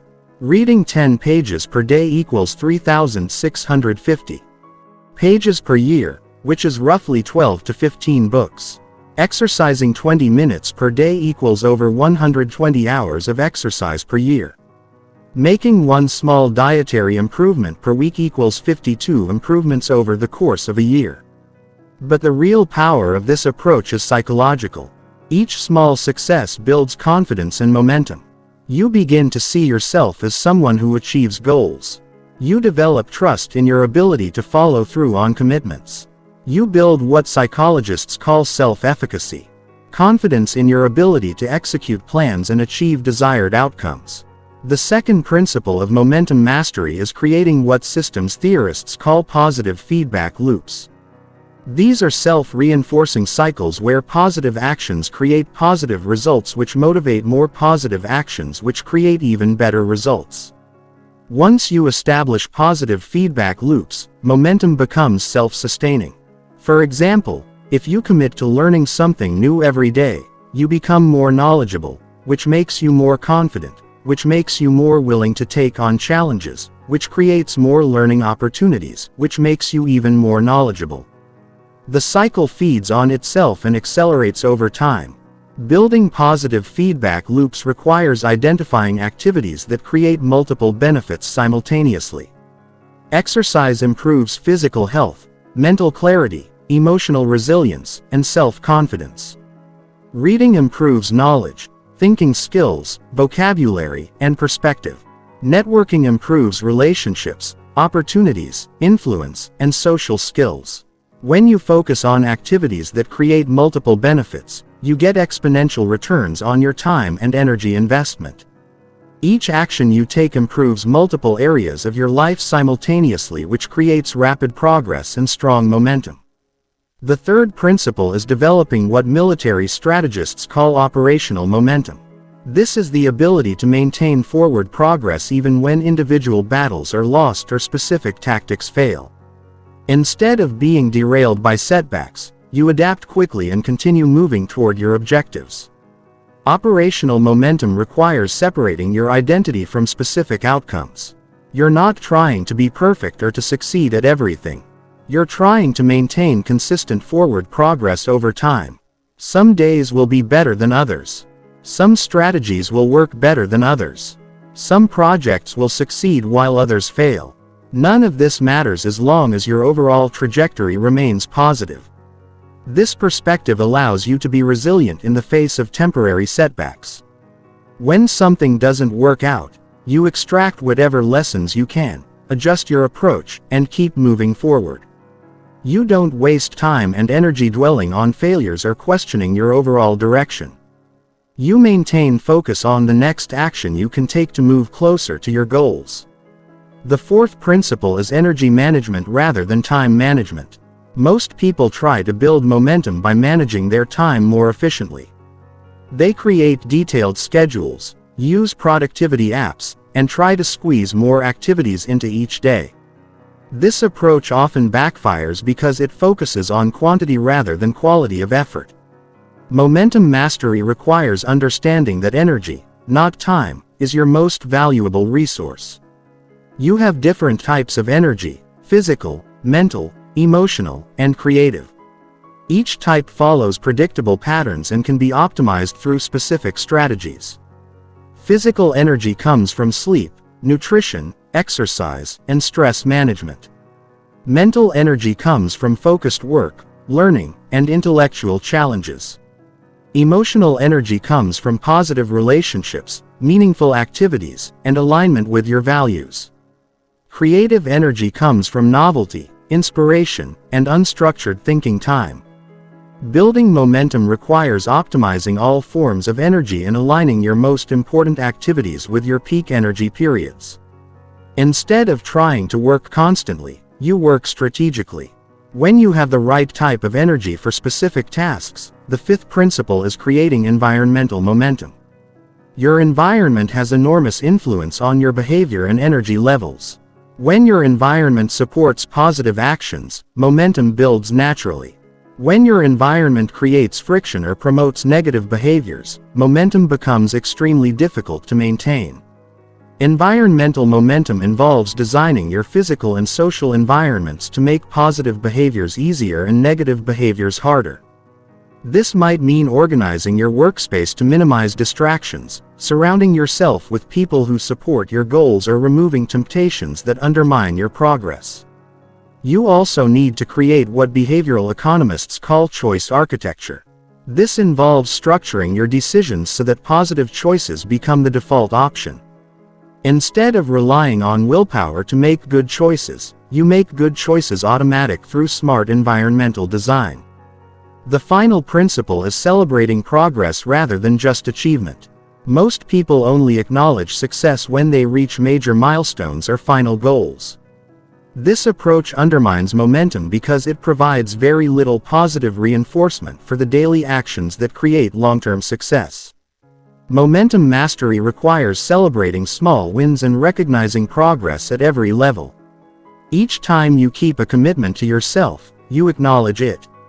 Each time you take a positive action, you appreciate it. Each time you make progress toward a goal, you celebrate it. This celebration doesn't need to be elaborate or time-consuming. It can be as simple as acknowledging to yourself that you did what you said you would do. The key is creating positive emotional associations with the behaviors that build momentum. When you feel good about taking positive actions, you become more likely to repeat those actions in the future. Chapter 13. The Confidence Hierarchy. Understanding and climbing the social ladder. Every social environment has an invisible hierarchy that determines who has influence, who gets respected, and who gets followed. Most people are completely unaware of these hierarchies, which means they accidentally position themselves at lower levels and wonder why they don't get the respect or opportunities they think they deserve. Dangerous confidence requires understanding exactly how social hierarchies work and positioning yourself strategically to maximize your influence and effectiveness. Social hierarchies are not about titles, money, or formal authority.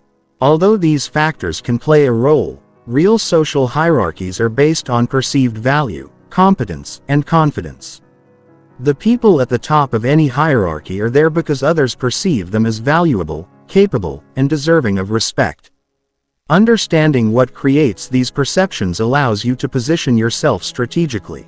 The foundation of any social hierarchy is competence. People naturally defer to those who demonstrate genuine expertise and capability in relevant areas. This competence must be real and demonstrable, not just claimed or assumed. Others can sense the difference between genuine competence and fake confidence very quickly.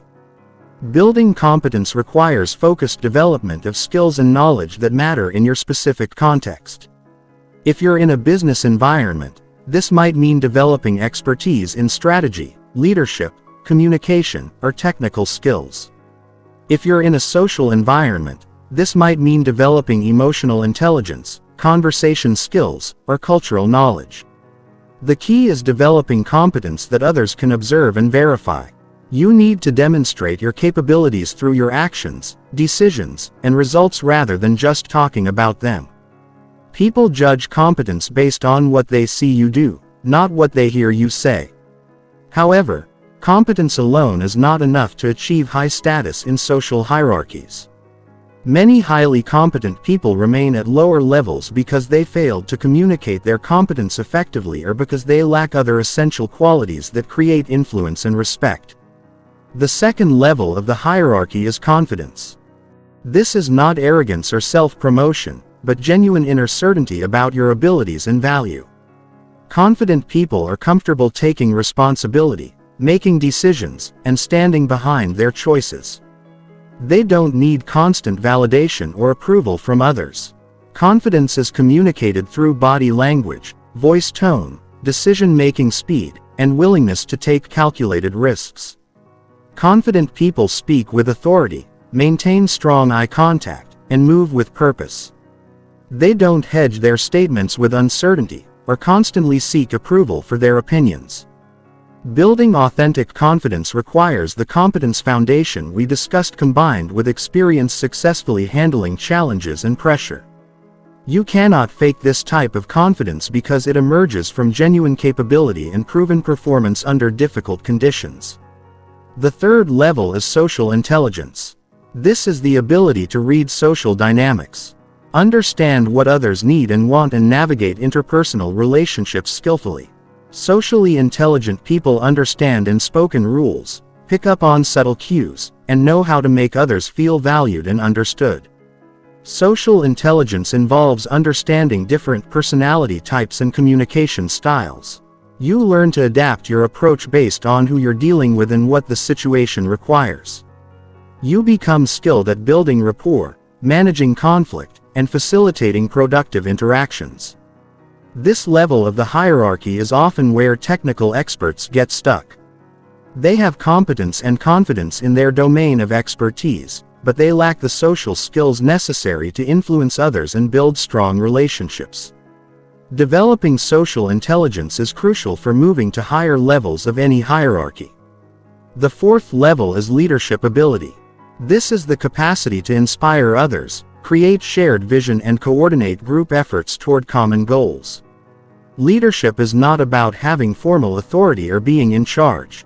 It's about the ability to influence others voluntarily and create positive outcomes for groups and organizations. Leadership ability emerges from the combination of competence, confidence, and social intelligence. But it also requires additional qualities like integrity, vision, and emotional resilience. Leaders take responsibility for group outcomes, make difficult decisions under pressure, and maintain optimism and direction even when facing challenges.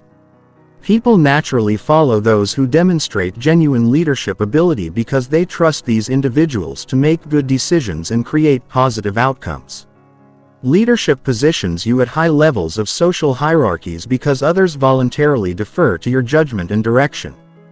The fifth and highest level is what can only be described as presence or charisma. This is an intangible quality that makes certain people naturally magnetic and influential. Presence combines all the lower levels: competence, confidence, social intelligence, and leadership with something extra that creates almost mystical influence over others.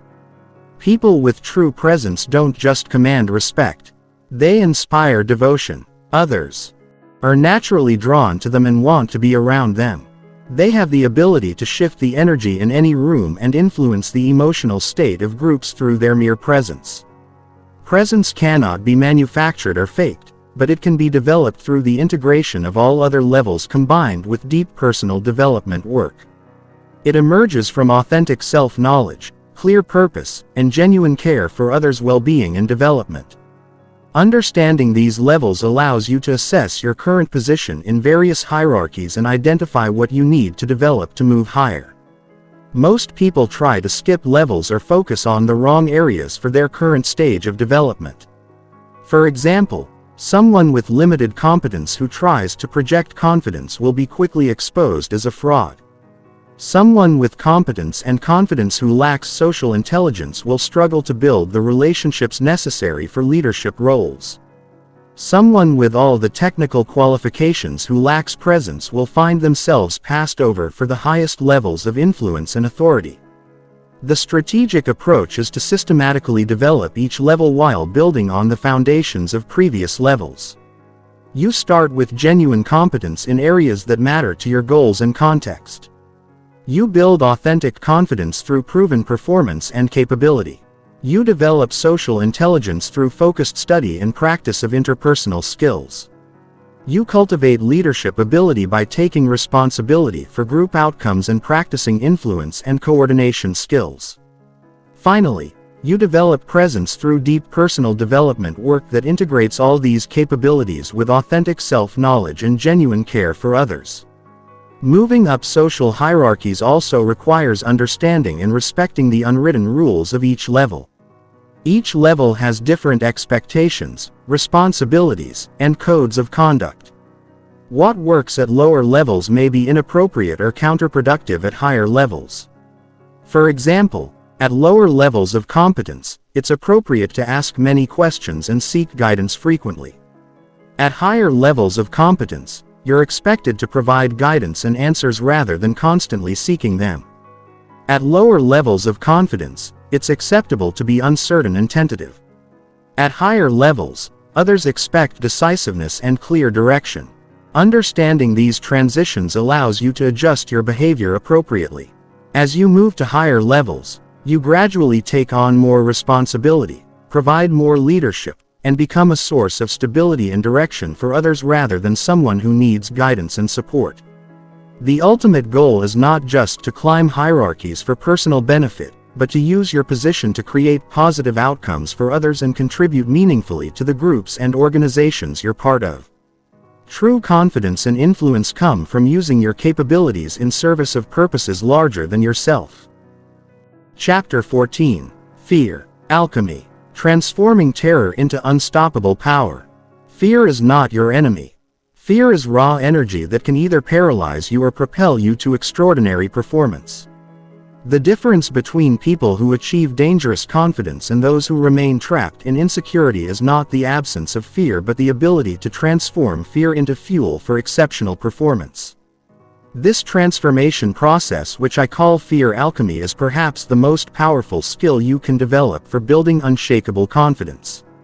Most people have a completely backwards relationship with fear. They try to eliminate it, avoid it, or pretend it doesn't exist. This approach is not only ineffective, it's counterproductive. Fear is a fundamental part of human psychology that serves important functions. Trying to eliminate fear is like trying to eliminate hunger or thirst. It's fighting against your basic human nature. The people who achieve the most in life are not those who feel the least fear. They're those who feel fear intensely, but have learned to channel that energy constructively. They understand that fear is information, energy, and opportunity all rolled into one powerful experience. Fear is information because it tells you that something important is at stake. When you feel fear, it means you're approaching something that matters to you. If nothing mattered, you would never feel afraid. Fear is your psychological system recognizing that you're in a situation where the outcome could significantly impact your life, goals, or well-being. This information is valuable because it helps you identify what's truly important to you. The things that scare you most are often the things that would have the greatest positive impact on your life if you could accomplish them. Fear is pointing you toward your greatest opportunities for growth and achievement. Fear is energy because it triggers powerful physiological responses that can enhance performance when channeled correctly. When you feel afraid, your body releases adrenaline and other stress hormones that increase alertness, focus, and physical capability. Your heart rate increases, pumping more blood to your muscles and brain. Your attention becomes laser-focused on immediate threats and opportunities. This physiological arousal is the same energy that athletes use to break records. Performers use to deliver extraordinary shows and leaders use to inspire others during crisis. The energy of fear is not inherently negative.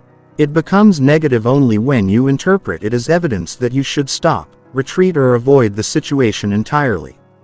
Fear is opportunity because it represents the edge of your comfort zone. Everything you want in life exists outside your current comfort zone. If you could achieve it from within your comfort zone, you would already have it. Fear is the signal that you're approaching the boundary between who you are now and who you could become. This means that fear is actually a compass pointing toward your greatest potential. Instead of running away from fear, you should be running toward it. Instead of avoiding situations that scare you, you should be seeking them out as opportunities for growth and expansion. The process of fear alchemy involves several specific techniques for transforming fear from a limiting force into an empowering force. The first technique is reframing fear as excitement. The physiological experience of fear and excitement are nearly identical. Increased heart rate, heightened alertness, and elevated energy. The only difference is the story you tell yourself about what these sensations mean. When you feel those familiar sensations of fear, instead of thinking, "I'm scared and something might go wrong," you consciously think, "I'm excited and something amazing is about to happen." This simple cognitive shift changes your entire relationship with the experience. Instead of wanting to escape the sensations, you begin to welcome them as signs that you're about to grow and achieve something meaningful. The second technique is using fear as a focusing mechanism. Fear naturally narrows your attention and eliminates distractions. Instead of fighting this focus, you can use it strategically to enhance your performance. When you feel afraid, you consciously direct that focused energy toward the specific actions you need to take. For example, if you're afraid before giving a presentation, instead of trying to calm down completely, you use that focused energy to review your key points, connect with your purpose for speaking, and prepare mentally for delivering value to your audience. The fear becomes fuel for preparation and performance rather than a distraction from them.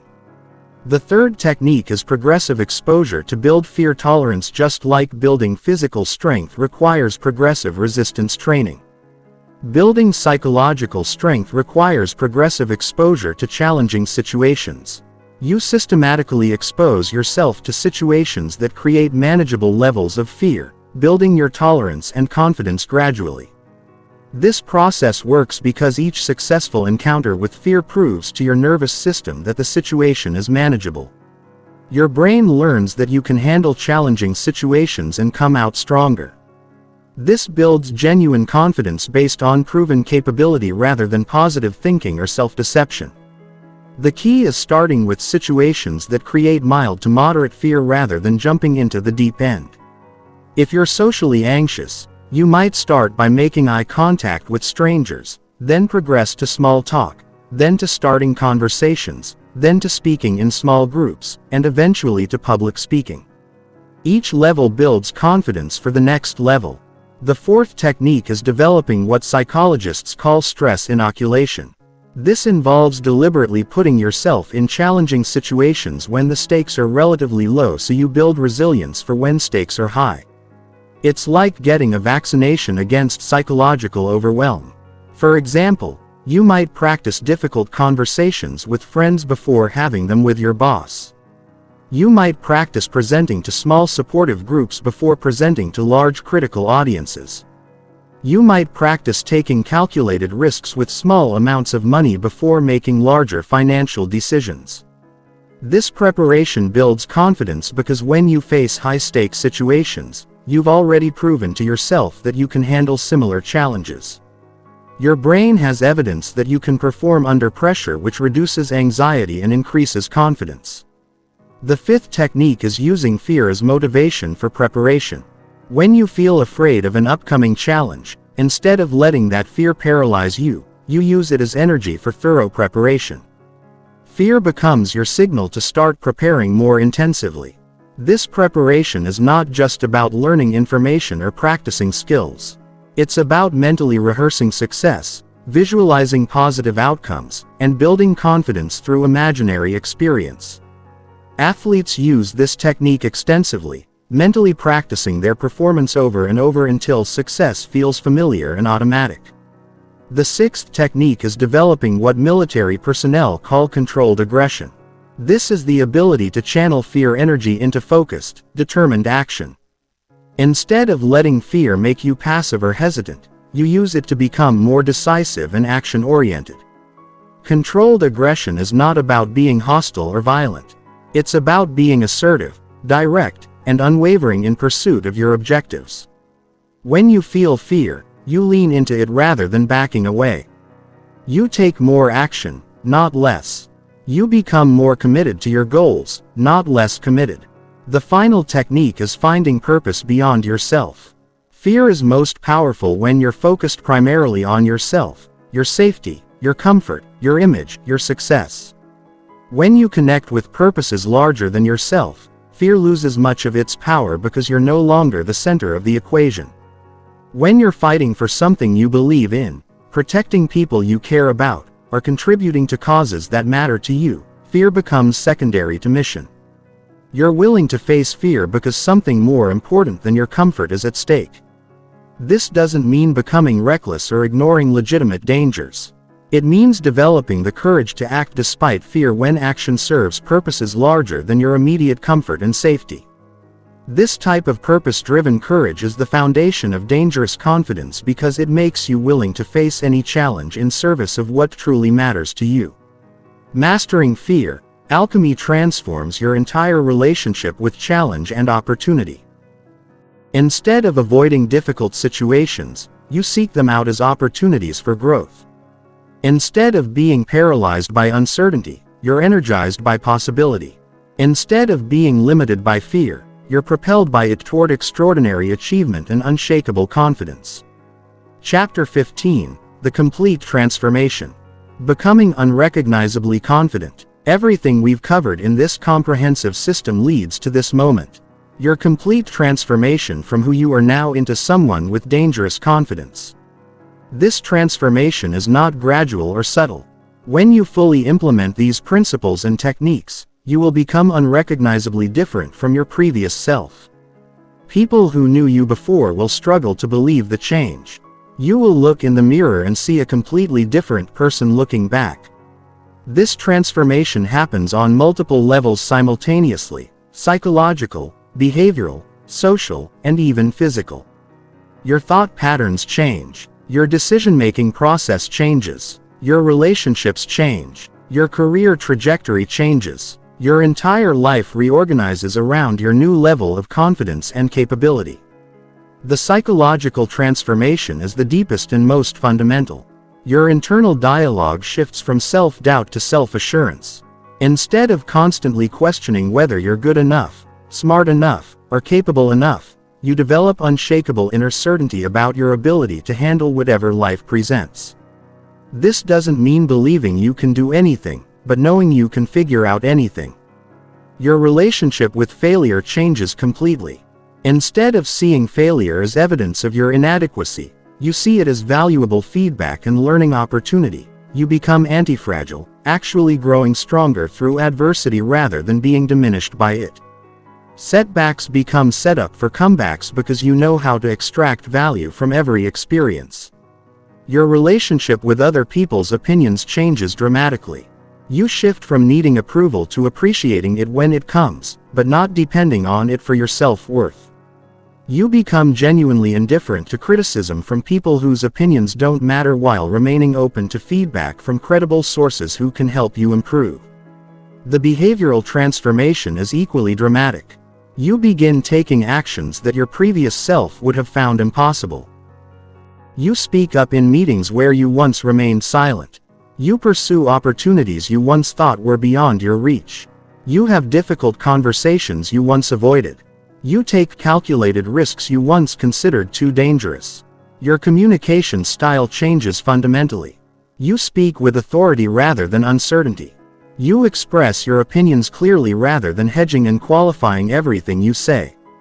You ask for what you want directly rather than hoping others will guess your needs. You set boundaries firmly rather than allowing others to take advantage of you. Your decision-making becomes faster and more decisive. Instead of endlessly analyzing options and seeking input from others, you gather necessary information quickly, make decisions confidently, and adjust course as needed based on results. You trust your judgment because you've developed it through consistent practice and proven results. The social transformation affects every relationship in your life. Some relationships improve dramatically as you bring higher energy, clearer communication, and stronger boundaries. Other relationships end because they were based on your previous insecurity and cannot survive your newfound strength and clarity. You attract different types of people into your life. Instead of attracting those who want to take advantage of insecurity or uncertainty, you attract others who are confident, ambitious, and growth-oriented. Your social circle upgrades automatically because like attracts like in the realm of confidence and capability. Your professional life transforms as well. You begin getting opportunities that were previously unavailable because decision makers can sense your confidence and capability. You're considered for leadership roles, challenging projects, and high visibility assignments. Your income increases because confident, capable people are more valuable in virtually every field. The physical transformation might surprise you, but it's very real. Confidence changes how you carry yourself, how you move through space, and even how others perceive your physical appearance. You stand taller, move with more purpose, and project an energy that others find attractive and compelling. Your health often improves because confidence reduces stress, which is a major factor in many health problems. You sleep better because you're not lying awake worrying about problems you feel incapable of solving. You have more energy because you're not constantly fighting internal battles of self-doubt and insecurity. But transformation is not just about personal benefits. Dangerous confidence makes you more capable of contributing meaningfully to others and to causes larger than yourself. You become someone others can depend on, look up to, and learn from. You develop the strength to help others rather than constantly needing help yourself. This contribution aspect is crucial because dangerous confidence without purpose can become destructive. True confidence is always paired with responsibility. As your capability increases, so does your obligation to use that capability in service of positive outcomes for yourself and others. The maintenance of dangerous confidence requires understanding that transformation is not a destination but an ongoing process. You don't reach a point where the work is done and you can coast on your achievements. Confidence requires constant cultivation through continued challenge, growth, and contribution. You must continue seeking situations that stretch your capabilities and force you to grow. You must continue learning new skills, taking on new challenges, and expanding your comfort zone. The moment you become complacent is the moment you begin losing the confidence you've worked so hard to build. You must also continue contributing to others and to purposes larger than yourself. Confidence that serves only selfish purposes eventually becomes hollow and meaningless. True fulfillment comes from using your capabilities to create positive impact in the world around you. The ongoing maintenance also requires protecting your confidence from influences that could undermine it. This means being selective about the people you spend time with, the media you consume, and the environments you frequent. You must guard your mental space as carefully as you would guard your physical health. It means saying no to opportunities, relationships, and commitments that drain your energy or conflict with your values. It means maintaining the habits, practices, and disciplines that built your confidence in the first place. It means never taking your confidence for granted or assuming it will maintain itself without conscious effort. The ultimate goal of dangerous confidence is not just personal success or satisfaction. Although these are natural byproducts, the ultimate goal is becoming the type of person who makes the world better through their presence, contributions, and example. You become someone who inspires others to develop their own confidence and capabilities. You become a force for positive change in every environment you enter. Not through preaching or trying to fix others, but through embodying the qualities you want to see in the world. You demonstrate that it's possible to be confident without being arrogant, strong without being cruel, and successful without sacrificing integrity. This is what dangerous confidence really means. It's not about intimidating others or dominating situations. It's about being so secure in yourself, so clear about your values, and so committed to positive outcomes that nothing can shake your core sense of purpose and direction. You become genuinely dangerous to mediocrity, excuses, and limitations while being a source of inspiration and possibility for everyone around you. Your transformation is complete when confidence becomes so natural that you're no longer conscious of it. You're not thinking about being confident because confidence has become your default state. You're not trying to project confidence because confidence radiates from you automatically. You're not working on confidence because confidence has become simply who you are. This is the ultimate expression of dangerous confidence when it becomes so integrated into your identity that it's invisible to you but unmistakable to everyone else. You've become someone who not only possesses unshakable confidence but who inspires and enables it in others. You've completed the journey from insecurity to dangerous confidence. And in doing so, you've become a completely different person with unlimited potential for impact and achievement.